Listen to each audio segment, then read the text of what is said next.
Hey everybody, Mr. Solomon here. A bit of a different type of video, and one that I haven't really done in a while. So, a while back, and this is a considerably long while back now, I showed a gameplay showcase of an endgame dungeon for a server that I was beta testing for Dragonica.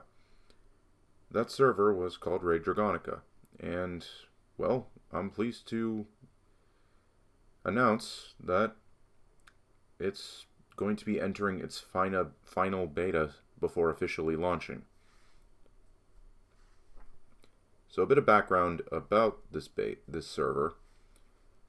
Dragonica was originally called Adept Dragon Saga, and it was ran by Adept Gaming.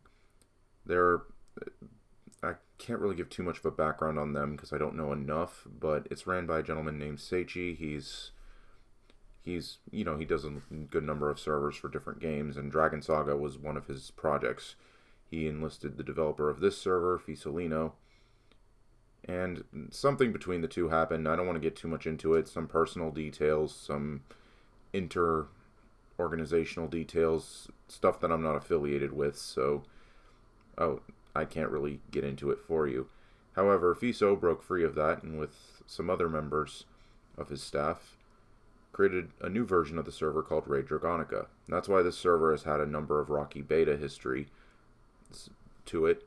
However, now I'm pleased to say that it's finally approaching its final beta, and even an official launch date has been given. So I decided to make this video to introduce this server to anyone and personally recommend it. It's a pretty fun server. Even though I've been playing nothing but betas, I've been playing these betas completely free to play, and it's been a pretty good server to progress in. I can't really deny it. The Sentinel you saw in that video, yeah, that was completely 100% free to play. All the rewards I got were given by events and personal farming. Didn't even take me that long either, so I thought I would go into it personally. So we're going to be going into this server and try and explore everything that we have to offer, that it has to offer. Let's begin. Dragonica is a server for everybody. We are actively working on modernizing the gameplay, the mechanics, and improve its quality of life and feel. Our mission is to make Dragonica a viable MMO that should have been without the interactions between the player and the environment. You can choose your own pace with selectable XP and adjusted quest rewards that help you on your adventure. Whether you start from level 1 or instant jump to level 60 during the event is up to you. And I'll basically go over these events quickly, or basically what these features are. You can choose the XP rate on this server. Now, I know if you go into an unofficial server, you'll see things like 15x XP and gold, and all that. Raid, it's a bit different. You can select the value. You can keep it pure vanilla, or you can go just straight up to the max value, which I think is 9x to level 70, and I think another value up to level 80. After it's level 80, I think it maxes at like 5x, so you don't really level too fast, but it's just fast enough. And yes, jump characters will be available to go straight to 60. This, so you don't have to go through the 1 to 60 grind. However, you can still do the 1 to 60 grind because hero quest chains in Raid will give progression rewards, such as insurance scrolls and dust and all that. It might be still a good idea to do it that way. Probably better for official launch. If you want to just jump right into it, go for the jump character. But that's basically the gist of it. Account quests, direct drops, a direct drop system, and a reworked raid system are just a few features waiting. Participate in the beta and its events to earn rewards for the official launch. So yes, there will be rewards for participating in the beta, as well as rewards for specific events within the beta that are specialized tests for things. The server had stress tests for things like Emporia and Battle Square and all that, and as well as new systems like world bosses and all that I knew were coming. So hopefully we get to see more of that when the official server launches. Scroll down. This is the server logo. Honestly, I personally like this logo. I don't know what Fiso's thing is with the official artwork for the Overlord. I guess because it's just the right amount of edgy menace to it. I always liked it. I like any armor that looks remotely close to it. Anyways, beta will open at the 7th of February 2025, so about a little over a week from today at 1600 CET, which is, I believe, German time, so pretty reasonable time for most time zones. And it'll close on the 24th of February at 1 a.m. CET, which is, again, German time. Check the thread at the very bottom for the launch day event timeline. The server will be wiped at the end of the beta, but you earn rewards for launch for completing content and obtaining reward tokens. The official launch day is March 7th. That is so we got one final beta test. That's last for the majority of the month of February, and then we get to the official launch first week of March. I'm really excited. Links to the Discord and the website will be on this launch page. The launch page, as well as the patch note page, as well as the Discord link, as well as the official server's website will all be posted in the description. I've personally pulled up mostly just the announcement link and the server link and the Discord link. That's what I did. So we'll go over that personally. So you can get all the info you need, join the Discord, and you can hang out with, Fisolino himself. He's pretty chill guy. You can get a lot of questions answered with him. You get a lot of experienced players who've played through multiple betas. They'll be free to help you out and, give you some advice on the server and all that. Anyways, let's go over it. Let's go over the rest of this server features. First off, one of my personal favorite things about this server, the activity system. I'm going to actually, you'll see me look to the side. It's because the server window is on another monitor. I was reading it from the recording, but now the text has gotten small, so let me look at it this way. It's going to look rather awkward. Anyways, activity system. The activity system is a system that keeps track of player account and progress automatically without player input. It can do more than that, but it's stuff you don't see in the client. The big noticeable changes are going to be the removal of daily account quests and some select bounties. These are now tracked automatically. So when you complete account quest, which is now an activity, you'll auto get the rewards. So Raid has a lot of daily stuff, and these are things like clear one run of Red Fox Delta or clear one run of Dracos. Instead of going to an NPC or clicking the quest tab and accepting it remotely, it's just auto accepted in a separate system, and when you do your first clear for the day, it auto turns in. It's a very handy system, and I'll show you, scroll down here and show what I'm talking about with this. See, like right up here, daily account, level 80 bounty quest. There's a progress bar here. For the bounty quests, it's simple. You get points for clearing specific content. When you get 20 points, and these aren't like 1 point per clear. It's like 1 point for clear for something easy, like 5 points per clear for a bit harder content and all that. So it's actually pretty easy to do all of it. But when you get the max points, it'll auto turn in that bounty quest, and bam, you get all the rewards, which is things like gold, enchant dust, insurance scrolls, bounty tokens, which we'll go over a bit more later. You'll also notice down here is resting bonus. Those of you who didn't play Raid or Adept, how resting bonus works is if you miss a day for dailies, you'll get something called resting bonus, where if you do it the next day, you'll get a little bit extra to compensate for missing that first day. It's pretty cool. Character dailies, you see dailies, weeklies. Like, for example, there's a weekly quest for participating in one game of Battle Square. That's pretty easy. World Boss weekly, weeklies, character-specific weeklies for materials, Monster Rush, Boss Rush, etc. There's weekly and daily account progression for that, which is pretty intuitive. It's a nice little system that helps you keep track of it. It'll be in a little button in the UI right here in the bottom corner of the screen when you get in game, so it's very easy to find. Account quests and first completion rewards. Account quests are exactly what they sound like. They're completed and then count for the entire account. The quest conditions for accepting them are equal to normal quests if the character you are on fulfills the requirement, and then you are able to accept the quest. After accepting the quest, you can then change characters and still see the quest in your quest log. When a quest is ready to be finished, you can finish it on the character of your choice, giving the rewards for that specific character. And the screenshot's actually a perfect way to explain this. So, in this server, there's an account quest that if you can kill Elga 10 times, you get a free Black Dragon Lord weapon. Say I have two characters, a Overlord and an Invoker. My Overlord, I get really lucky and get a Bloody Crystal immediately. So, I can make my Elga weapon whenever I want on him. I don't need this account quest to get a free Elga weapon. I already have one. And craftable weapons like this auto roll 3 stats, I believe. I could be wrong. I'll have to fact check that. So what I can do instead is make the Elga weapon on my Overlord, and then complete this quest anyways, but then instead of turning it in on the Overlord, character change to the Invoker, get the requirements to get the quest on the Invoker, turn it in on the Invoker, and bam, my Invoker now also has an Elga weapon. This is account specific though. You can't just like say make a second account and multi-client this sort of thing. In fact, multi-clienting isn't really allowed. The progression's more tied to having multiple characters, less multiple accounts. I don't think multi-clienting is allowed, but I will have to double check that. It might be, might not be. I don't remember. He was a bit more lax about it in the beta, but I don't know how it's going to be after launch. So I think you would double check with him on that before. Anyways, but you can see there's another one. There is account quests that you'll get for first time clearing of progression. For example, say first time clearing of Elga, first time clearing of Dracos, first time clearing of Bone Dragon. You can then turn them in and get some bonus rewards on the character of your choice.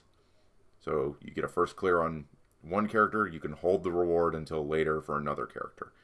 But it's account only, so it's the first character on your account does the turn in for this. Does the condition for this. So that doesn't mean you'll get this reward every character you beat this account on.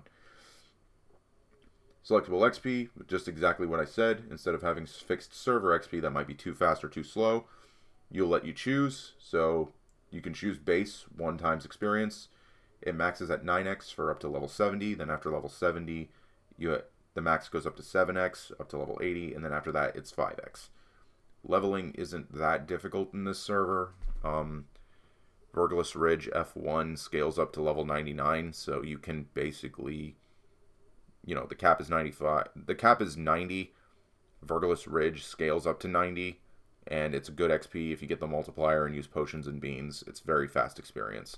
So it doesn't take too long to get to the level to do most endgame content. I believe you only need to be 80 to access Chaos Bone, but 85 for the set. But it doesn't take long to get to either of those levels. At least it didn't take me that long. But there's things like the bounty system and whatnot to get you Jack Beans and XP potions and all that. You can get what you need to level up faster. Anyways, direct drop system is next. The direct stock system is exactly what it sounds like. It allows for items, gold, and rare items to be dropped directly into the inventory to all participating members or to the killer only. Rare items can be dropped with extremely accurate rates. The old system was a bit finicky. This also means that the dungeon can drop gold without the need of substituting actual item drops with gold patches, while also providing the methods of rewarding activities. Farming F1, for example, will lead to everyone getting the same amount of gold from the boss rather than splitting up the coins across the party member. It'll feature a measure against botting abuse, which will be put in place without punishing player experience. See, this is kind of how you're supposed to do anti-botting. You plan around it already kind of existing no matter what. You know it's going to be inevitable, let's just plan around it. But basically, for example, when you do the gold rush, there's a boss rush dungeon, and when you clear it, it'll auto give you the rewards, which are gold and all that, to your inventory instantly. Instead of waiting for like a little drop down thing with the 4 boxes, and then you click one and then you wait for the timer, and then it adds all of it to your inventory. Anyways, next is large HP system. This is something that's really huge. Basically, he spent a ton of time in Dragonica's system to support larger HP numbers. For those of you who don't know, Dragonica was still a 32-bit game, which means maximum HP and damage values scaled up to 2.147 billion. However, now he has updated this to a 64-bit system. That's right. We can now have monsters with well over that HP value. For example, in the screenshot he shows here, here's Dark Dragon Lord Elga with 19,300,000,000 health. And it actually goes significantly higher than this. We did actually do like a little event in the last beta where he spawned bosses with tens of billions of health and even further beyond that. They took forever to kill, but it was fun as hell. So yeah, we can now you can go further beyond and have much harder content. This was something he did a lot of work on to ensure future content was going to be amazing. And this is Rather unique, by the way. No other server has managed to do a 64-bit update to the game yet. I believe EU wanted to, but EU then had discovered exactly how many bugs were in the 64-bit update and how unstable it would be. So this is exactly as it sounds. It's a 64-bit value update for Dragonica, which can allow for world boss levels of health and better calculations of things.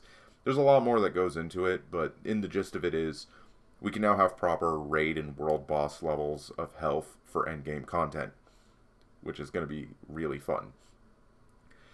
Updated raid system with a progress save and boss restart. The raid system, formerly called Expedition, received updates to make boss attempts a bit more challenging. Less or no revives, boss gate restarts, not exiting the dungeon when you wipe, and reviving when the boss dies, so you can get quest completion and rewards, saving, and progression saving are all part of the new system. Currently, only Chaos Bone can save your progression. The progression resets on Wednesdays at 9 a.m. server time when the weekly activity reset happens. You can see here, the bosses can also have an enrage timer. When they enrage, they become immensely stronger until the end of the raid. Basically until they die or you die. That's the gist of it. We didn't really get the enrage timers in the previous beta, but it is something he wanted to work on. So, Chaos Bone's raid. This was the dungeon I showcased. Well, rather, the video showcased an earlier version of the dungeon. The 64-bit update happened, and it got significantly more health and was harder. Spoiler warning, I already beat it with that character in the new harder difficulty, but he might have made it harder since then. So the video I posted on Raid Chaos Bone is actually outdated. The real version is going to be in this beta. And it's going to be challenging. And I'm going to try and see if I can progress an account to fight it in the duration of the beta. I don't know if I can. A month it's a February month too, so it's much more narrow. It's going to be difficult. Hopefully I'll be able to. I would love to showcase, if not Chaos Bone, then Harder Hell Elga. But anyways, I'm getting ahead of myself. New endgame content has been added, Chaos Bone. It's the first raid in Dragonica that has raid mechanics that need to be completed in order to clear. You saw those, like, in the video, you saw those funky looking mechanics. Like, I had to run through a spike maze, I had to climb up those ladders, which have the most jank physics, by the way. I have to, kill the statue, like, pick the statue to kill to save myself from instantly dying, etc. I had to kill that mid-boss. That's raid mechanics. And that's going to be in Chaos Bone's raid. If you saw the video, you get a general idea of how they work. There's a bit more complexity to it, and some of those mechanics weren't exactly working at the time. I've done it since then. All the mechanics are working. So Chaos Bone is actually going to be pretty damn hard. So, yeah. Chaos Bone requires level 80 and Enchanted Elga gear. We'll get into what he means by Enchanted Elga gear. You can't just access this with +4. You're going to need to actually enchant, because we're going to be getting into it a little bit more down this line, and in the patch notes that I'm going to read over after this. But the raid does not only need gear, but also mechanical skill and some logical thinking to solve boss mechanics. Dying in this raid leaves you unable to participate until the raid wipes or you clear the boss. Wiping will result in respawning in front of the boss gate. A race to the first 10 clears will take place during official launch. Chaos Bone is a dark element boss and you can deal more damage to it by having nature attack. Being one of the first clears awards you with a server message pop-up. It's basically this nice little square window that displays your whole party's name, as well as you get some cash, you get some raid tokens, which is a free-to-play currency version of item mall points, as well as a special achievement for being the first player to clear it. We were the first ones to do it in beta. I was one of the first to do it in beta, as well as Endless Glory. I swear Fiso's such a dork sometimes. Item Refinement System. Item Refinement is a new vertical progression system that allows you to upgrade select equipment using enchant materials and dungeon-specific materials from various modes. Dragonica has always had this issue that if multiple modes existed for dungeons, the normal rare hero equipment would always be obtained either by crafting it in a very tedious and unnecessary way, or by direct drops, without any chance of smoothly upgrading the item. Item Refining does exactly that. Select sets, such as Sekmathian, Elga, and Chaos Bone, will be upgradable using refined material that drops from their respective dungeons, with higher probabilities from higher modes. Item Refining can also do the following things. It increases base stats. It changes the gear appearance. So, as you can see, This is regular Elga, this is Elga Refine level 1, and this is Elga Refine level 2. That's the unused rare hero mode version of it and the rare mode version of it. Increase the set effect bonuses. If you have enough pieces of the refined version, it will actually update the set effect to show the refined version of the set bonus. So in this case, like say you have enough pieces of this to get the critical bonus, like before you get enough pieces, like say you have the helmet enchanted refined and nothing else, you'd have, if you have like the helmet and bracelet refined and nothing else, you'll have the set bonuses for 2 pieces, and then the rest of it would be the regular set. It's actually intricately programmed to do that so that there's no weird mix matching. And add enchant strength as if you enchanted it. Basically, when you refine it, it'll get a large amount of extra value as if you've enchanted the gear. Refining can be done via enchant NPCs. It has no failure. You don't fail this and lose all your materials. You just need the materials. Materials from the gun, enchantment materials, dungeon materials, and some gold. And here's an example of it. I've actually used this system in the beta tests before, and it's actually pretty good. To explain, to get from Elga Blade to Refined Elga Blade, you need 3 of this material, which I believe drops from hard mode Elga, 20 of the Black Dragon Lord Nail, 20 Essence of Black Claw Nest, 20 Essence of Darkness, some souls, a large flat amount of insurance scrolls, and weapon enchant dust, plus some gold. And boom, you just click refine. It's with all those materials on hand. It's 100% success rate. You get the refined version of it, which is significantly stronger. And then you can refine it one more time, but I believe originally refine level 2 was kind of sort of a bragging kind of thing. It wasn't really necessary to clear content, but I think now FISO might want refine level 2 to be more focused on. I don't know. This is something we'll have to see with the beta if anyone actually reaches refine 2. Spoiler warning, not a lot of people were able to refine 2 weapons. The rates were pretty difficult during beta, so and the feature came out kind of late when people weren't really playing to do it. World bosses. Combining big bosses and the direct drop system, it is possible to make world bosses now, which drop rewards for everyone participating rather than granting rewards to a single party only. The community event system harbors weekly world bosses, which grant the raid tokens. Event world bosses through GMs will also take place from time to time, especially during beta and release launch. So world bosses, this was a feature that didn't get added in the beta, so this is going to be entirely new for me. With the new 64-bit health that I showed earlier, we're going to actually have some bosses with some big beefy stats, and it's going to be a bit of a cluster. I'm hoping it goes well.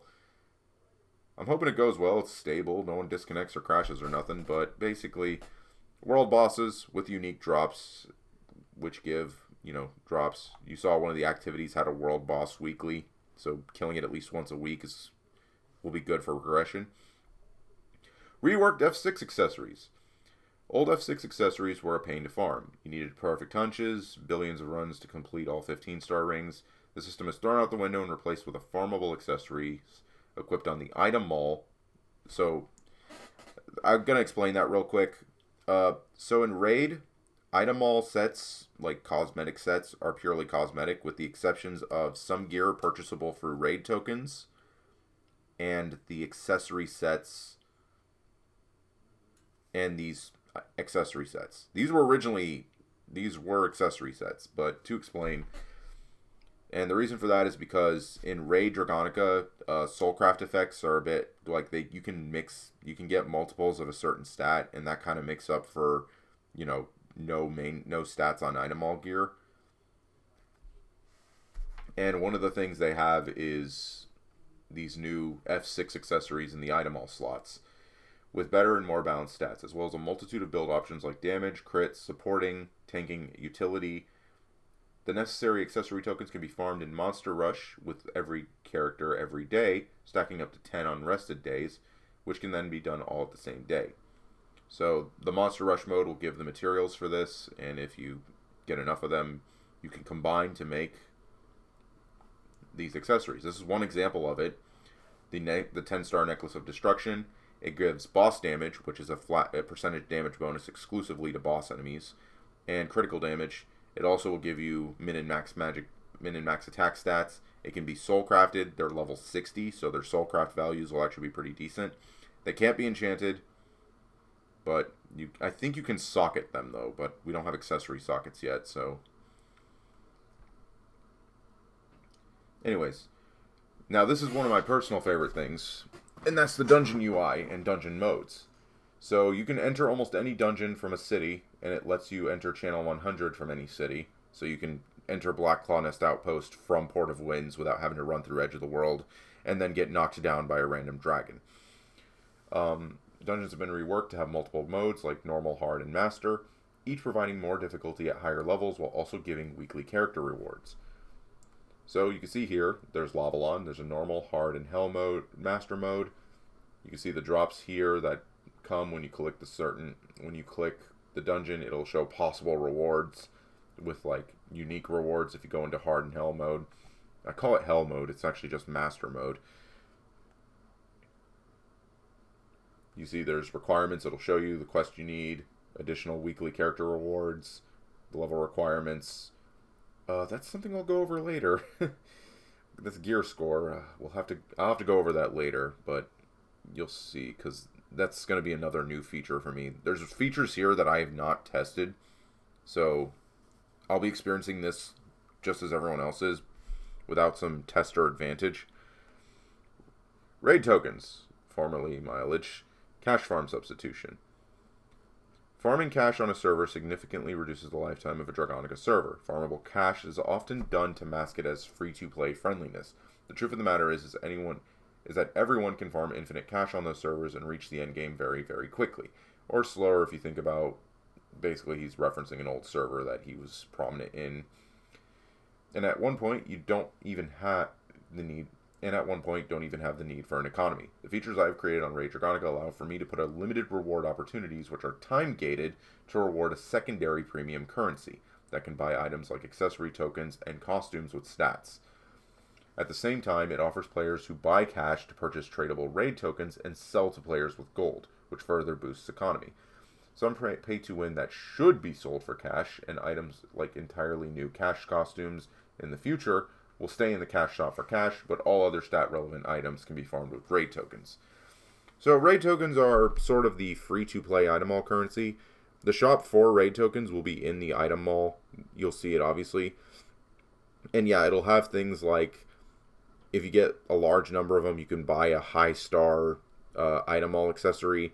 Like he said, there is item mall stats, gear with stats that can be soul crafted and enchanted.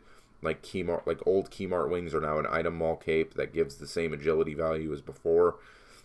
But those are like the only ones with stats, and they're available with raid tokens exclusively. So it's free.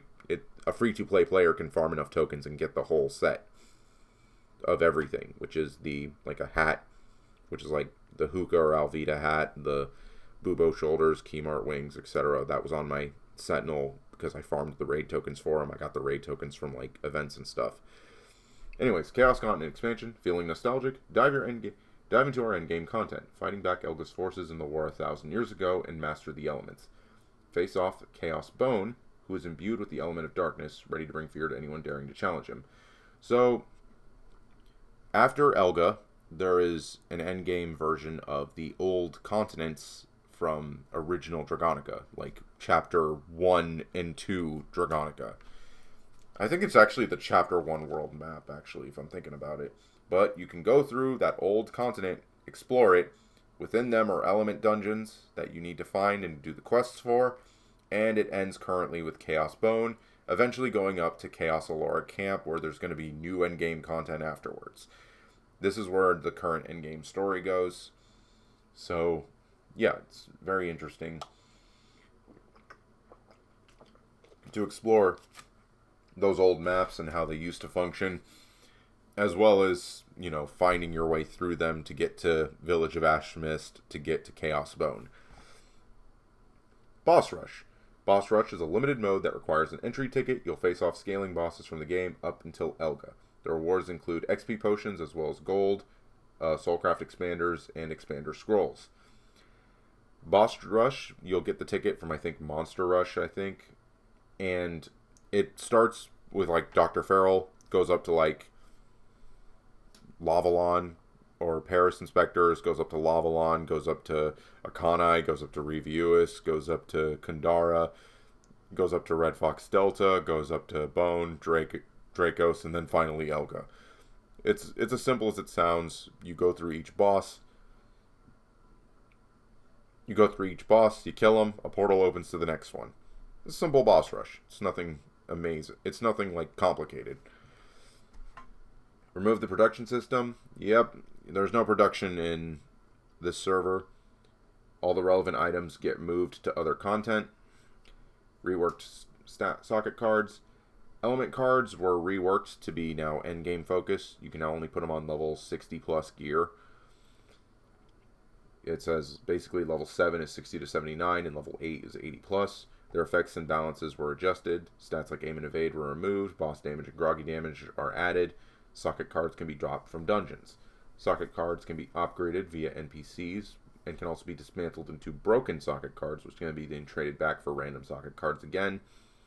Fully reworked and revamped balance with new stats and removed stats. The balancing and stat system has been completely revamped on the server. All sets have been adjusted. Calculations for attack, crit damage stats, groggy damage, boss damage, heal efficiency, and much more have been reworked and implemented. Multiple of the same Soulcraft effects can be applied to a single equip piece. So even though your item mall costume can't have a set bonus or can be Soulcrafted, you can instead say like, hey, my top has my legendary top has 2 things of strength, a thing of agility, and a thing of health.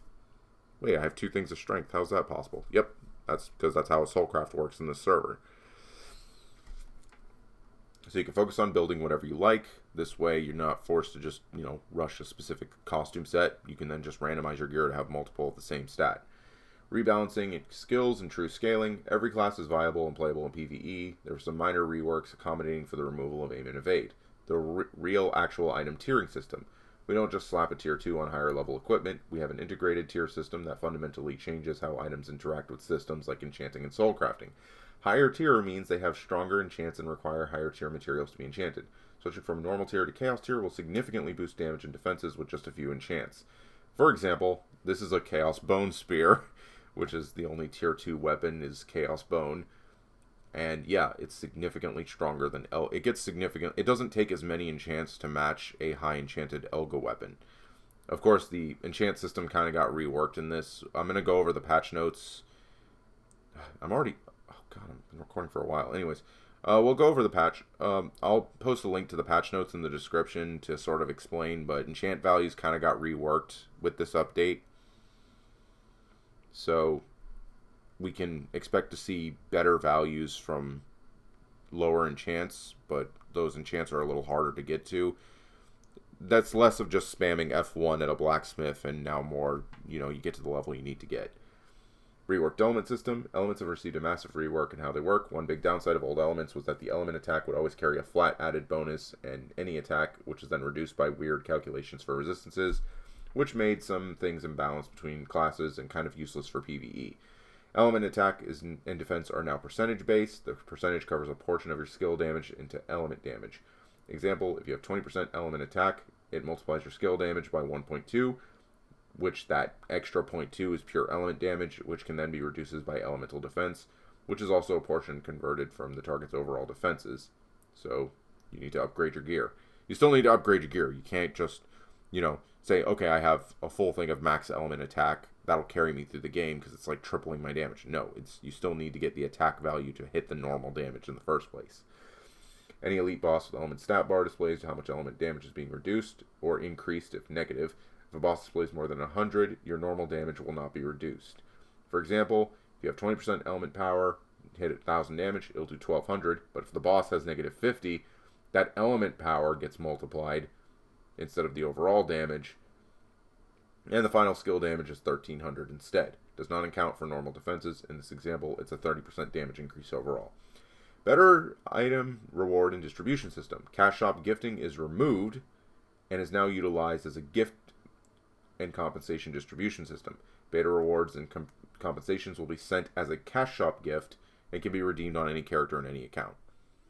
F7 is improved. quality of life is improved and rewarded. It's not explained here, but basically F7 is now going to be a mode more specific for token farming, and there's been some quality of life updates. I think he buffed one of the towers. The points that you get in the early game are increased, so you can get to building towers faster.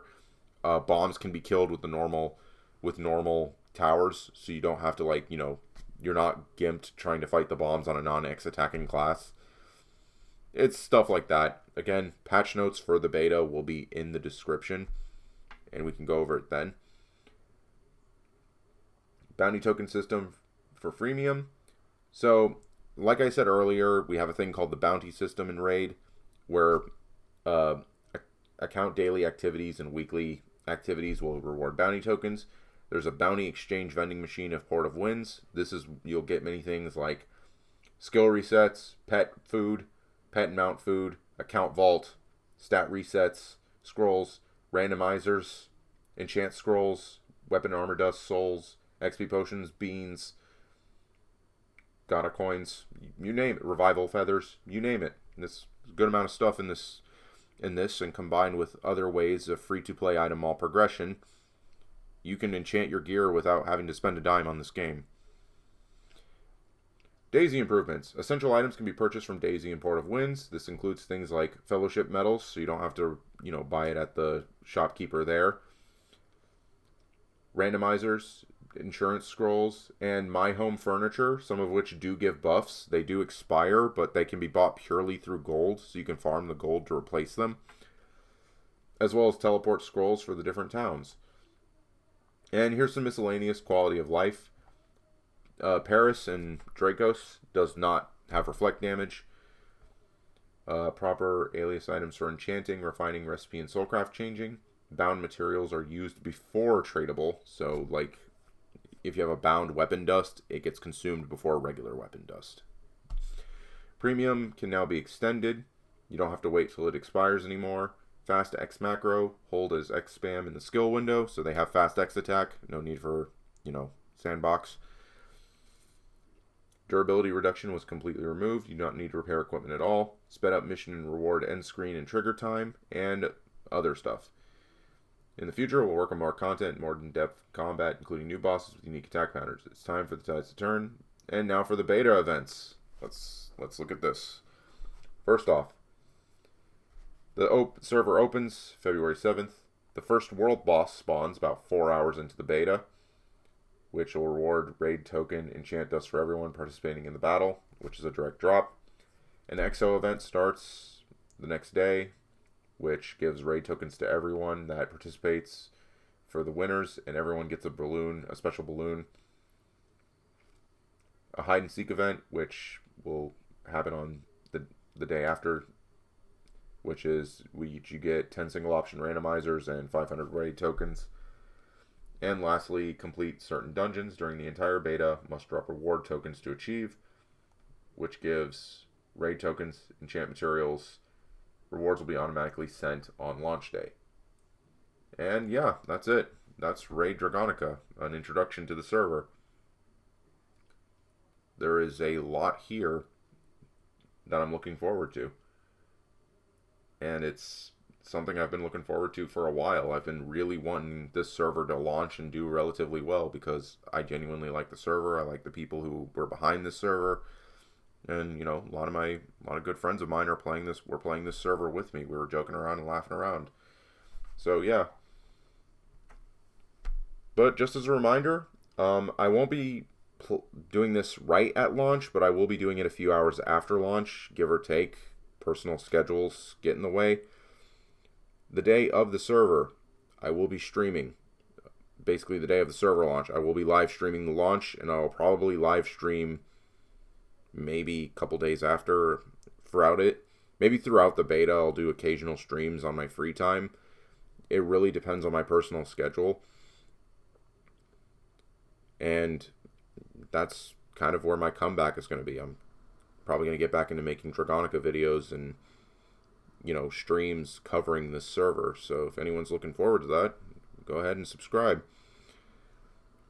I want to thank you all for watching. This went on way longer than it should. I tend to go on rather long tangents. This has been Mr. Solomon, and as always, stay frosty.